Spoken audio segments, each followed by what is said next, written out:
Penguin Random House Audio presents The Janes by Louisa Luna. Read for you by Tavia Gilbert. 1. Meet our girl. 17. Arrived here a year ago from a rough and dusty town in Chiapas. Considered pretty by most standards because she is young, her face unmarked by scars or wrinkles, her body boasting the tender snap of fresh muscle. Our girl's brain, on the other hand, is at war with itself and others, with memories of her mother's worry and her father's pain, subtle, with her own simmering meditations on sex and violence, with fear of all the men that come through the door, with their eyes so stark and full of want. It's like they've eaten her up before they've even selected her from underneath the butcher's glass. Our girl walks in bare feet, unsure if she is dreaming. Her dreams these days are collisions, collages, bursts of fire and color that all start normally enough. She is playing paper dolls with her sister on the porch under the umbrella with one panel missing, or fluffing up yellow rice in a pot right after it's done steaming. But then they turn. The dolls become scuttling cockroaches in her hands. The rice bowl fills with blood. Her own teeth grow into blades and shred her tongue to streamers. The house is divided, 2 floors. The ground floor, where she and the other girls sleep on towels side by side in the bedroom they share, and watch TV and wait in the living room. And there's downstairs, full of boxes that pass for rooms. No windows, no air. The working rooms. Then there is the garage, which is separate from the house, but there are no cars inside. There's just a table and some machines and tools. Our girl hasn't been there yet, but this is what she's heard. Only girls who cry and act stupid are taken there, and our girl keeps her head down and does what she's supposed to do. She doesn't ask questions and doesn't make trouble, but she watches everything. She avoids the bosses. Coyote Ben is easy to avoid because he comes and goes, although when he's around and there's no work, he grabs the hair at the back of her neck and whispers in her ear. He speaks English, so she doesn't really understand everything he says, but she knows he doesn't expect her to respond. He lets her make the drinks. Fat Mitch is always there, and he's got the gun on a belt that looks like it's strangling all the fat on his stomach. He has named the gun Selena after a singer, and he is always reminding the girls the gun is there. He'll say things in Spanish like, "Selena got a lot of sleep last night and wants to have some playtime today." And then there's Rafa. Rafa is the one who takes the girls to the garage. Fat Mitch tells them Rafa only does what he does because he has to. But our girl doesn't buy it.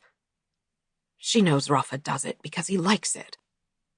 It's not like on a farm when they make the runtiest worker shoot and drown the sick animals to toughen him up. The house may be a farm, but Rafa's no runt. He's bigger and stronger than Fat Mitch. And our girl has heard he smiles when he does what he does to the girls in the garage. That is what they get when they act stupid. Our girl's not stupid, and she stays away from the stupid girls. Isabel, Chicago, good hair. They cry and try to steal food. Stupid. The girl called Maricel is new, one of the girls from the city. And while it's usually not a good idea to get to know the new girls, our girl actually likes her and good hair both. In another time and place, they may have all played card games and shared secrets about boys in their class. Instead, they wait to be picked, which is better than the alternative. If a girl doesn't get picked from the TV room for a month, she's out. Not taken to the garage. Out. Out of the house, and dropped somewhere in the desert. Because she's not worth the Wonder Bread. Our girl has learned a little English here and there from TV. She pays attention to the American news. Police, homicide, catch, release. She watches a news show about a boy who looks her age, and Mexican too, but American.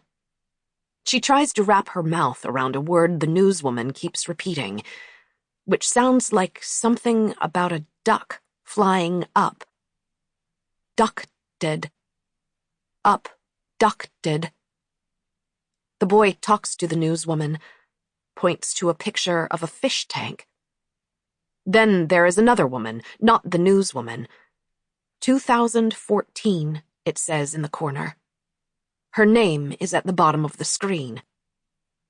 Our girl notices American first name, Mexican last name.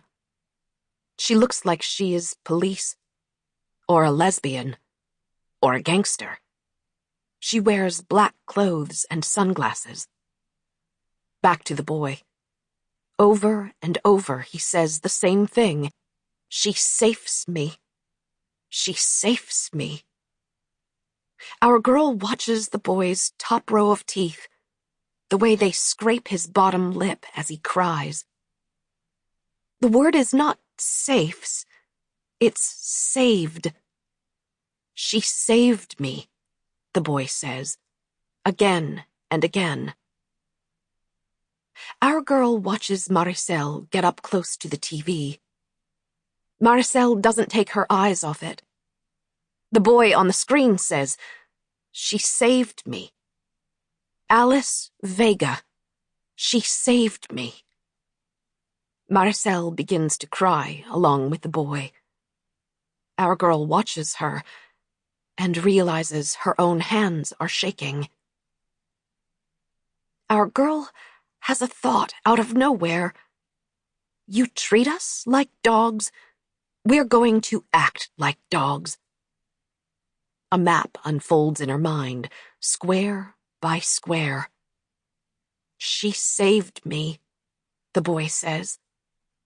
She saved me. 2. Alice Vega watched the dogs, and the dogs watched the meat. There were 6 different kinds, some shaky fluff balls, some big with long jaws, all tied by their leashes to the same bike post outside of Reno's Coffee, all watching the couple at the table nearest them eating breakfast sandwiches. Mouths open, tongues flapping like flags. Vega didn't know much about dogs, about what variations in their gene pools led to different breeds, but they all wanted that bacon, even if they weren't hungry. Vega sat at a table without an umbrella, and it was hot and just after 9 in the morning. It was pretty and bland here. The streets were clean. The people were attractive in a non-flashy way. The dogs were groomed. It was not unlike where Vega lived, except in her town there were a few more homeless people, a few fewer luxury car models. A little rougher by only a couple of ticks. California was its own planet, and Vega had lived there her whole life, so most of it felt like familiar terrain to her. San Diego was not an exception. When the time on her phone read 9:50, she threw away her cup, took one last look at the dogs, and left. Drove the half-mile to the county medical examiner's office and pulled into the lot. It was a building made of sandy yellow brick. Looked like half hospital, half elementary school. Vega scrolled through the email on her phone, the name, the address. She stepped out of the car, cracked her neck, twisted her back one way and then the other like a licorice stick. Felt better. 35 isn't that old, she thought, not defensively, to anyone in particular. Through the automatic doors, where it was cool inside, clean, a diamond pattern on the linoleum underfoot. A guard sat on a folding chair at a desk watching the feed from the security cameras. He was not surprised to see Vega. He had seen her walk from the parking lot. Sample complete. Ready to continue?